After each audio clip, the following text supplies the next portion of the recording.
बंदर और उसका बच्चा अपनी झोपड़ी की ओर जा रहे थे। तभी अचानक आसमान से एक बाज आता है और बंदर के बच्चे को अपने पैर से पकड़कर उड़ा ले जाता है। ये सब देखकर बंदर रोते रोते तुरंत अपने दोस्त जटायु के पास जाता है। जटायु सब समझ जाता है। अब जटायु निकलता है अपने दोस्त के बच्चे को ढूंढने। जटायु एक ऊंची पहाड़ी पर जाता है, वहीं बाज का घोंसला था। जटायु को बच्चा दिख जाता है। बाज और जटायु के बीच लड़ाई होती है। इसमें जटायु बहुत घायल हो जाता है, लेकिन बाज को हरा देता है। अब बंदर का बच्चा जटायु के ऊपर बैठता है और उसे अपने घर वापस छोड़ने जाता है। जटायु बंदर के बच्चे को सुरक्षित उसके घर पर छोड़ देता है। घायल जटायु के लिए किसी ने भी लाइक और सब्सक्राइब नहीं किया।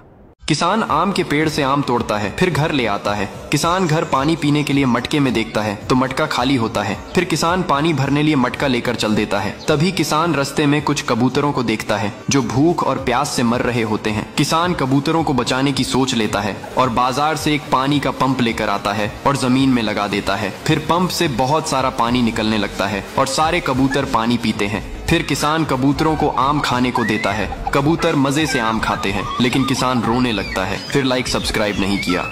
किसान ने इस बार आंवले की खेती की थी। भर भर के आंवले लगे थे। एक दिन बहुत सारे बंदर जंगल से गांव में आ जाते हैं और किसान के खेत में घुसकर आंवले खाने लगते हैं और आंवले के पेड़ तो तोड़कर पटक देते हैं। किसान जब यह देखता है तो बंदरों को पकड़ने के लिए एक बहुत बड़ा गड्ढा खोदता है और गड्ढे को घास से ढककर ऊपर से आंवले रख देता है। फिर किसान झोपड़ी में छिपकर बंदरों का इंतजार करने लगता है। जैसे ही बंदर आते हैं, आंवले देखकर खुश हो जाते हैं और बिना सोचे समझे आंवले पर कूद पड़ते हैं और गड्ढे में फंस जाते हैं। अब किसान बंदरों को पकड़ लेता है। तभी बंदर किसान से माफी मांगते हैं। किसान बंदरों को माफ। तेज गर्मी से यह दादी बर्फ के टुकड़े पर लेटी है, लेकिन तेज धूप से बर्फ पिघलने लगती है तो दादी का बुरा हाल हो जाता है। दादी का हाथी बहुत सारी बर्फ के टुकड़े ले आता है और दादी ठंडी बर्फ मुंह में ठूस ठूस कर गपागप खा जाती है। लेकिन ज्यादा बर्फ खाने से दादी का शरीर बर्फीला बन जाता है। फिर हाथी अपनी सूंड से गर्म पानी से दादी को बिल्कुल ठीक कर देता है, लेकिन हाथी रोने लगता है। फिर लाइक सब्सक्राइब नहीं किया। बंदर और उसका बच्चा एक पेड़ पर रहते हैं और एक दिन एक पेड़ से लकड़ियां काटते हैं और नदी के किनारे एक नाव को बनाते हैं। फिर नाव में बैठकर नदी में मछली पकड़ने जाते हैं और नाव में बैठकर मछलियां पकड़ने लगते हैं। तभी एक खतरनाक काला सांप आ जाता है और बंदर को काट लेता है। बंदर सांप के जहर से मर जाता है और बंदर का बच्चा रोने लगता है। फिर लाइक सब्सक्राइब नहीं किया। गांव में साल का सबसे बड़ा दंगल होने जा रहा था। हर साल का एक ही हीरो होता था, रेड बुल, लाल रंग का ताकतवर सांड जो सबको मात देकर आखिर में सिर ऊंचा करके निकल जाता था। लेकिन इस बार कुछ अलग होने वाला था। पिछले साल दंगल के बाद रेड बुल ने जाते जाते मुन्ना की माँ एक कमजोर सी गाय को जोर से टक्कर मार दी थी। वो गिर तो गई, पर उसके दिल में दर्द से ज्यादा एक सपना था। उसने मुन्ना को देखा और कहा, बेटा तू भी एक दिन लड़ेगा। दिखा दे उनको कि असली ताकत सिर्फ शरीर में नहीं, हौसले में होती है। मेरी दुआ हमेशा तेरे साथ है। लोग हंस पड़े। ये कमजोर मुन्ना रेड बुल का सामना करेगा। किसी ने उसकी पतली टांगों का मजाक उड़ाया, किसी ने उसकी माँ को बेचारी कहा, लेकिन मुन्ना कुछ नहीं बोला। सिर झुकाया और जंगल की तरफ निकल गया। वहाँ वो अकेला था, लेकिन इरादों से भरा हुआ। सुबह से शाम तक दौड़ लगाता, नदी के ठंडे पानी में छलांगे लगाता और रात को माँ की बातें याद करके आंखों में आंसू ले आता।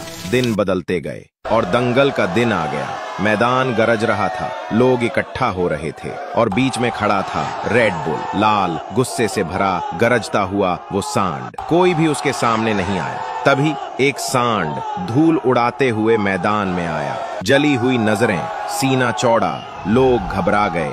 ये मुन्ना है। मुन्ना ने माँ की तरफ देखा। माँ। आदमी और बंदर खाने की तलाश में जंगल में भटक रहे थे, लेकिन उन्हें कहीं भी थोड़ा सा भी खाना नहीं मिला। तभी उनके पास एक बकरी आ जाती है। आदमी और बंदर बकरी को देखकर खाने का सोचते हैं और उसे पकड़कर अपने साथ घर ले जाते हैं। उधर आदमी और बंदर दोनों मिलकर चूल्हा जला रहे थे। तभी बकरी अचानक दूध देने लगती है। आदमी और बंदर जैसे ही पास आते हैं, वे दूध देखकर चौंक जाते हैं।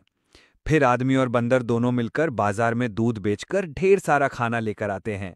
घर लौटकर आदमी और बंदर खुशी से भरपेट खाना खाते हैं। बकरी चुपचाप रो रही है। फिर लाइक सब्सक्राइब नहीं। एक बार जंगल में एक भेड़ अपनी मस्ती में गुजर रहा था। उसने देखा कि पिंजरे में बंद एक शेर रो रहा था। शेर ने भेड़ से उसे बचाने की विनती की, लेकिन भेड़ को सिर्फ यही डर था कि यह निकलते ही मुझे खा जाएगा।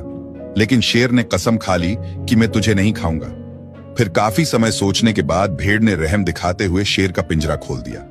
अब शेर बहुत भूखा था, तो उसने भेड़ को पकड़ लिया और जोर जोर से हंसने लगा और बोला, तुम तो मूर्ख हो, अब मैं तुम्हें खा जाऊंगा।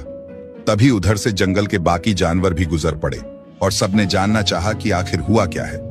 शेर और भेड़ दोनों ने अपनी अपनी कहानी बताई, लेकिन डर के कारण सभी जानवरों ने सिर्फ शेर का ही पक्ष लिया, सिवाय कछुए के, जो यह बोला कि मैं नहीं मानता इस कहानी को, और ऐसा कोई पिंजरा है ही नहीं। तो शेर ने पिंजरे की तरफ इशारा करते हुए कहा, मूर्ख अंधा है, क्या तुझे पिंजरा नहीं दिख रहा? कछुए ने फिर से कहा, अच्छा, तो जब भेड़ आई तब तुम अंदर थे या बाहर? शेर ने कहा कि मैं अंदर था। कछुए ने कहा, ठीक है, तो तुम अंदर जाओ, फिर देखते हैं कि तुम भला इस पिंजरे में समा भी सकते हो या नहीं। शेर अपने आप को साबित करने के लिए पिंजरे में घुस गया और कछुए ने दरवाजा बंद कर दिया और भेड़ से कहा, यह मदद के लायक है ही नहीं, इसे पिंजरे में ही बंद रहने दो। दोस्तों, इस कहानी से हमें क्या सीख मिलती? मौसम था, जंगल सूख रहा था, पानी की तलाश में जानवर भटकने लगे। एक नन्हा हिरन बार बार गिरता उठता फिर एक पुराने कुएं तक पहुंचा, लेकिन कुआं सूखा था। वो बैठकर रोने लगा। तभी शेर आया। उसने हिरन से कहा, क्या तू अल्लाह से उम्मीद रखना छोड़ देगा? हिरन बोला, नहीं, पर अब मेरी ताकत जवाब दे रही है। शेर ने कुएं के पास खुदाई शुरू की। थोड़ी देर में मिट्टी से पानी रिसने लगा। शेर बोला, जब इंसान हार मान ले वही वक्त होता है जब अल्लाह की रहमत आती है, और जो अल्लाह पर भरोसा रखे उसके लिए वह काफी है। चैनल को सब्सक्राइब करें। इस बार रात के 12 बजे एक ट्रक में गायों को कटाई के लिए एक खुफिया रास्ते से ले जाया जा रहा था। ये रास्ता सूखे जंगल से होकर जा रहा था। तभी एक बंदर जो पेड़ पर बैठा था ट्रक को आते हुए देखता है। बंदर सब कुछ समझ जाता है। वो तुरंत ट्रक पर हमला कर देता है। बंदर चालाकी से ड्राइवर का मोबाइल ले लेता है और तुरंत बजरंग दल वालों को कॉल करता है। कुछ ही देर में बजरंग दल वाले पुलिस को साथ लेकर वहाँ पहुँच जाते हैं। ड्राइवर को गिरफ्तार कर लिया जाता है और ट्रक को भी कब्जे में ले लिया जाता है। बजरंग दल वाले सारी गायों को एक सुरक्षित गौशाला में पहुंचा देते हैं, लेकिन फिर भी गाय नाराज हैं। कबूतर ने नारियल के पेड़ पर एक बड़ा घोंसला बनाया था। फिर कुछ दिनों बाद उसी में कुछ अंडे दिए। फिर उन अंडों से छोटे बच्चे बाहर आए। अब कबूतर अपने बच्चों को खूब दाना खिलाता था और खूब नारियल पानी पिलाता है और अपने बच्चों के साथ बहुत खुश रहता था। लेकिन एक दिन एक बड़ा काला सांप पेड़ पर चढ़ रहा था। कबूतर को अपने बच्चों की चिंता होने लगी। कबूतर जोर जोर से चिल्लाने लगा और बहुत सारे पक्षी सांप को भगाने में कबूतर की मदद करने लगे। पक्षियों की तेज आवाज एक बाज सुन लेता है और तुरंत आसमान से नीचे आता है और सांप पर अपने पंजों से हमला कर देता है। सांप डरकर भाग जाता है। फिर भी कबूतर रोने लगती है। फिर लाइक सब्सक्राइब नहीं किया। ये बंदर बहुत दिनों से भूखा था। बंदर अपने झोपड़ी में देखता है खाने के लिए, पर उसकी झोपड़ी में गेहूं का एक दाना भी नहीं था। पर बंदर की झोपड़ी में बहुत दिनों से रखा एक आम मिलता है। बंदर उस आम को गुठली सहित खा जाता है। अब बंदर का पेट दर्द करने लगता है। तभी बंदर देखता है कि उसके सिर के ऊपर पेड़ निकलने लगा है और पेड़ तेजी से बढ़ने लगता है। बंदर रोता हुआ अपने दोस्त खरगोश के पास जाता है। खरगोश बंदर को देख के सब समझ जाता है। खरगोश पेड़ को काट देता है और उसमें जड़ी बूटी लगा देता है। बंदर अब फिर से पहले जैसा हो जाता है। ये भैंस हरा चारा खा रही होती है। तभी भैंस से बहुत सारे सांप लिपट जाते हैं। भैंस चिल्लाती है और भागने लगती है। भैंस मदद के लिए बहुत चिल्लाती है। तभी एक किसान की नज़र भैंस पर पड़ती है। किसान तुरंत रेस्क्यू टीम को कॉल कर देता है। रेस्क्यू टीम आती है। फिर भैंस को बचाने के लिए सांपों को भैंस के शरीर से हटाने लगती है। फिर पानी के तेज प्रेशर से सांपों को भगा देती है और भैंस को सुरक्षित बचा लेती है। फिर लाइक सब्सक्राइब नहीं किया। किसान के पास एक पीली मछली होती है और दादी के पास एक लाल मछली थी। दादी मछली को अनार खिला देती हैं तो मछली बहुत सारा अनार का जूस देती है।